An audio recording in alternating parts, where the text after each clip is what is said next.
एक छान झाड सापडले. कोणतं? चिनोळ. चिनोळ. चिनोळ चिनोळ चिनोळ किंवा त्याला चक्षुष्य असं म्हणतात. हे बघ इकडे बघ, झूम कर. टाकळ्याच्या कुळातलंच झाड आहे ते. मित्रांनो, आपल्या समोर एक सुंदरसं रोपटं आहे, बरोबर दगडामध्ये उगवलेलं आहे. याचं नाव आहे चिनोळ किंवा संस्कृतमध्ये याला चक्षुष्य असं नाव आहे. कॅशिया ॲप्सस असं याचं बोटॅनिकल नाव आहे. आणि हे जे प्लांट आहे डोळ्यांच्या विकारासाठी आयुर्वेदामध्ये सर्वश्रेष्ठ असं सांगितलेलं आहे. डोळ्यांचे कोणतेही विकार असतील, अभिसंधी होणे, डोळ्याला सूज येणे, खुपऱ्या येणे, अशा वेळी अत्यंत गुणकारी असं याची पानं वापरली जातात. याला ओळखायची खूण आहे की याला पानाच्या 2च जोड्या असतात. हे टाकळ्याच्या कुळातलं आहे. टाकळ्याला 3 जोड्या असतात, याला 2 जोड्या असतात. फुलं साधारण पिवळी असतात.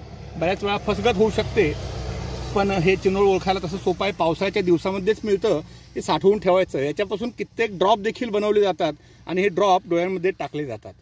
याचं एक सगळ्यात महत्त्वाचं म्हणजे याचा अर्क देखील काढला जातो. आता अर्क ही संकल्पना आयुर्वेदामध्ये थोडीशी कमी प्रमाणात बऱ्याच वेळा वापरली जाते, पण आपण अभ्यासक असाल, अभ्यास करण्याची इच्छा असेल तर अर्कप्रकाश नावाचा रावणानं लिहिलेला ग्रंथ आहे आणि त्या ग्रंथामध्ये कित्येक प्रकारच्या अर्कांचं वर्णन आहे. अर्क कसा काढायचा, अर्काचं यंत्र कसं बनवायचं आणि तो कशा पद्धतीनं वापरायचा, तर याचा अर्क देखील हा अत्यंत गुणकारी असं औषध आहे.